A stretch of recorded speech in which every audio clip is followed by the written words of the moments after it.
6666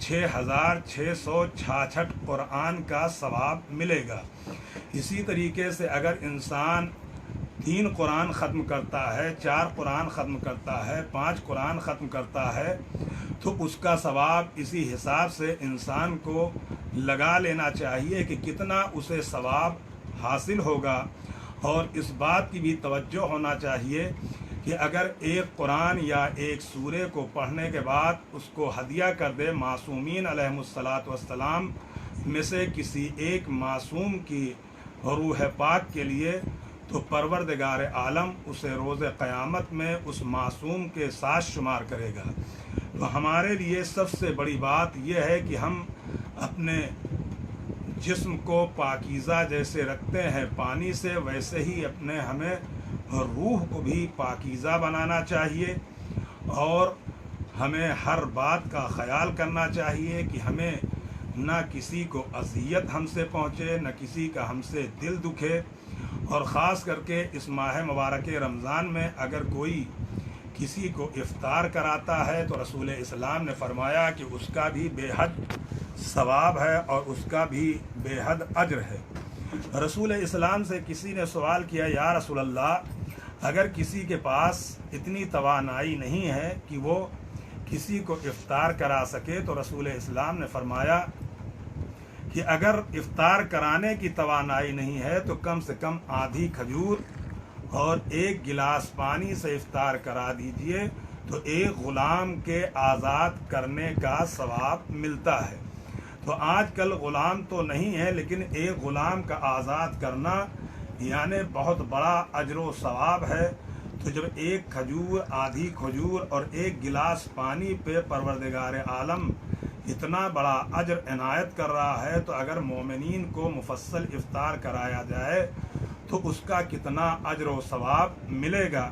تو ان ساری چیزوں کو ہمیں خیال کرنا چاہیے، اس کا پاس و لحاظ رکھنا چاہیے، اس لیے کہ ماہ مبارک رمضان کے بہت سارے مسائل ہیں، دعائیں ہیں جو دعائے افتتاح کے نام سے ہے، شب میں پڑھنی چاہیے، اور بہت ساری دعائیں ہیں جو شبوں کی ہیں اور روزوں کی ہیں۔